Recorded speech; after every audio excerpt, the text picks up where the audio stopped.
ನಮಸ್ಕಾರ ವೀಕ್ಷಕರೇ, ದ್ವಾದಶ ರಾಶಿಗಳಲ್ಲಿ ಆಲ್ರೆಡಿ 2 ರಾಶಿಗಳಿಗೆ ಮೇಷರಾಶಿ ಮತ್ತು ವೃಷಭ ರಾಶಿಯ ವಿಚಾರ ತಿಳಿಸಿಕೊಟ್ಟಿದ್ದೇನೆ. ಸೊ ಇವತ್ತಿನ ರಾಶಿ ಮಿಥುನ ರಾಶಿ.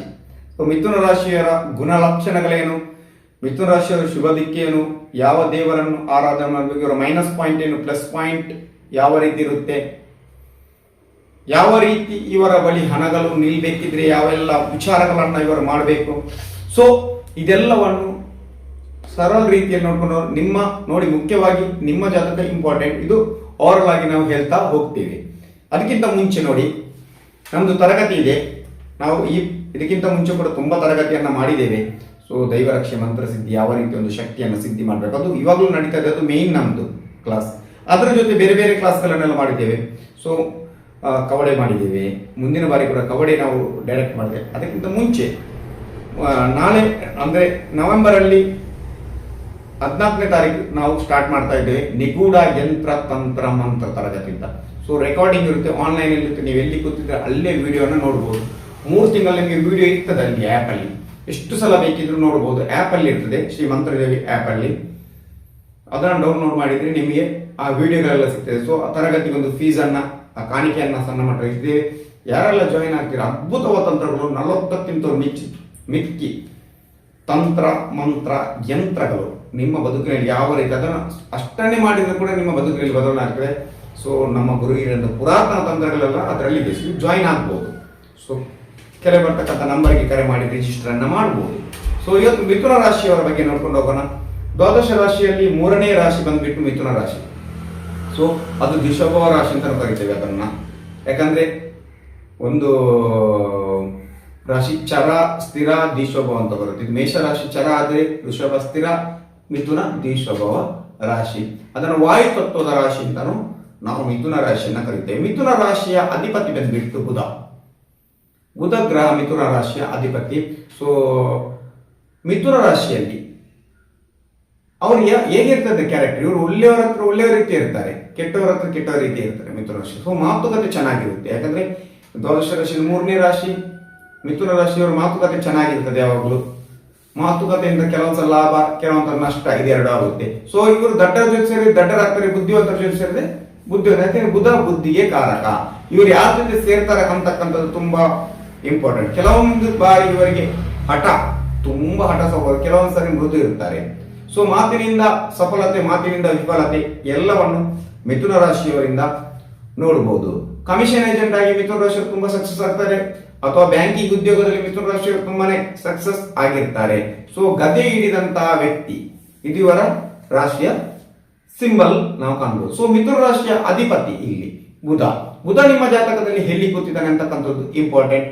ಬುಧ ಬಂದಿರೋದ್ರಿಂದ ಮಾತಿಗೆ ಕಾರಕ ಬುಧ ಕೂಡ ನರಕ್ಕೆ ಕಾರಕ. ನರದ ದೋಷಗಳು ಇವರಿಗೆ ಬೇಗ ಬರ್ಬೋದು, ನರದ ಸಮಸ್ಯೆಗಳು ಬೇಗ ಬರ್ಬೋದು. ನೆನಪು ಶಕ್ತಿ ಕೆಲವೊಂದ್ಸಲ ಜಾಸ್ತಿ ಇದ್ರೆ ಕೆಲವೊಂದ್ಸಲ ಆಟೋಮೆಟಿಕ್ಲಿ ಕಮ್ಮಿ ಆಗ್ಬೋದು. ಯಾಕಂದ್ರೆ ಬುಧ ಅಲ್ಲಿ ನರದ ಸಮಸ್ಯೆ ಬರೋದ್ರಿಂದ ನಾವು ಅದನ್ನ ನೋಡಬಹುದು.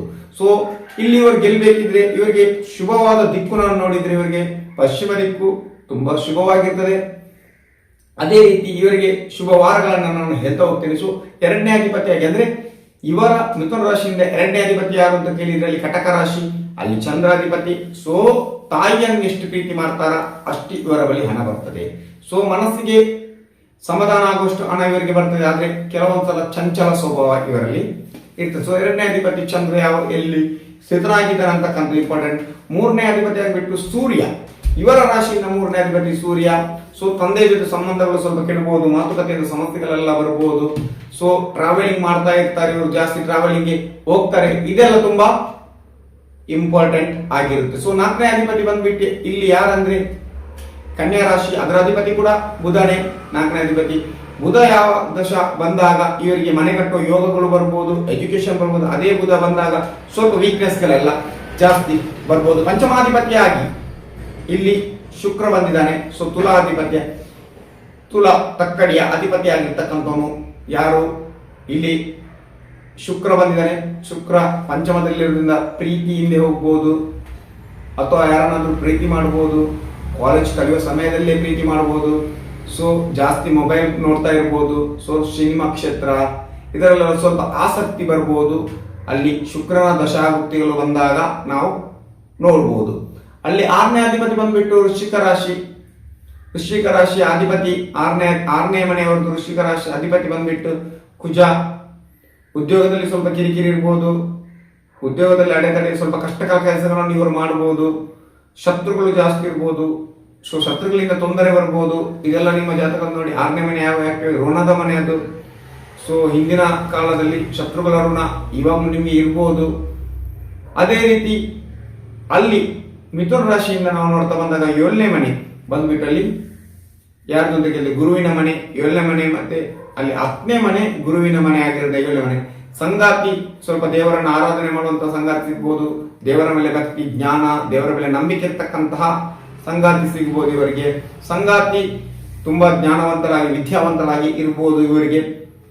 ಮಿಥುನ ರಾಶಿಯವರು ಇನ್ನೊಂದು ವಿಚಾರ ಅಲ್ಲಿ ನೋಡ್ಬೋದು ನಾವು. 8ನೇ ಮನೆ ಬಂದ್ಬಿಟ್ಟು ಶನಿ, 9ನೇ ಮನೆ ಬಂದ್ಬಿಟ್ಟು ಶನಿ, 8ನೇ ಮನೆ ಅಷ್ಟಮ ರಂಧ್ರಭಾವ, ನವಮಭಾವ ದೈವ ಬಲ.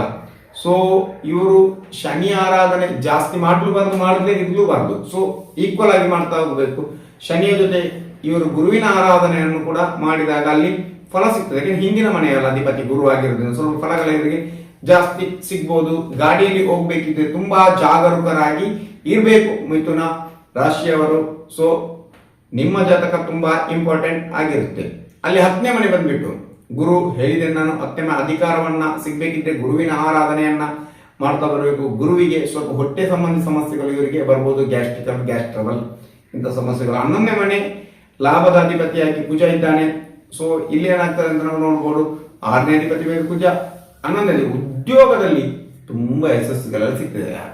ಸ್ವಲ್ಪ ಶತ್ರುಗಳಿದ್ರು ಕೂಡ ಉದ್ಯೋಗದಲ್ಲಿ ತುಂಬಾ ಯಶಸ್ಸು ಕೀರ್ತಿ ಎಲ್ಲ ಸಿಗ್ತದೆ. 12ನೇ ಮನೆ ಬಂದು ವೃಷಭ ಅಂದ್ರೆ ಶುಕ್ರನ ಮನೆ. 5ನೇ ಅಧಿಪತಿ ಡಿಸಿಷನ್ ತಗೊಳ್ಳಕ್ಕಾಗಲ್ಲ ಕೆಲವೊಂದ್ಸಲ, ಮನಸ್ಸು ಚಂಚಲ ಅಂತ ಹೇಳ್ತೀವಲ್ಲ ಅದೇ ರೀತಿ.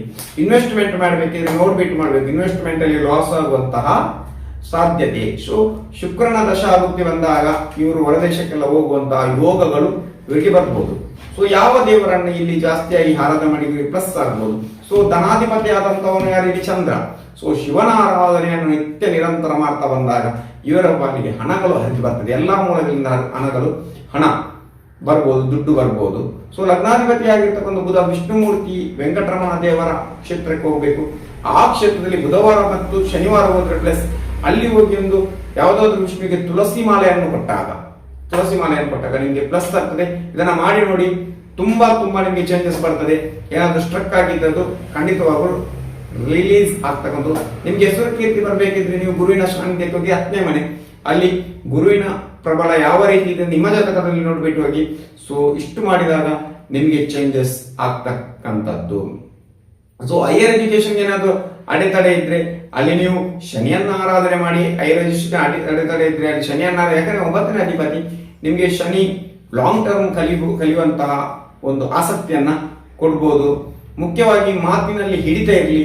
ಮಾತಿನಿಂದ ಅನಾಚಾರಗಳು, ಮುತ್ತು ಹೊಡೆದರ ಹೋಯ್ತು, ಮಾತು ಹಾಡಿದರ ಹೋಯ್ತು ಅಂದಾಗೆ ನಿಮ್ಮ ಮಾತಿನ ಸಮಸ್ಯೆಗಳು ಬರ್ಬೋದು. ಅದನ್ನ ಜಾಗ್ರತೆ ವಹಿಸಿ ಅಂತ ನಾನು ಈ ಮೂಲಕ ತಿಳಿಸ್ತೇನೆ. ಸೊ ಇದಿಷ್ಟು ಮಿಥುನ ರಾಶಿಯವರ ವಿಚಾರಗಳನ್ನು ಹೇಳಿದ್ದೇನೆ. ಸೊ ಮುಂದಿನ ರಾಶಿ ಕಟಕ ರಾಶಿ ಜೊತೆ ಬರ್ತೇನೆ.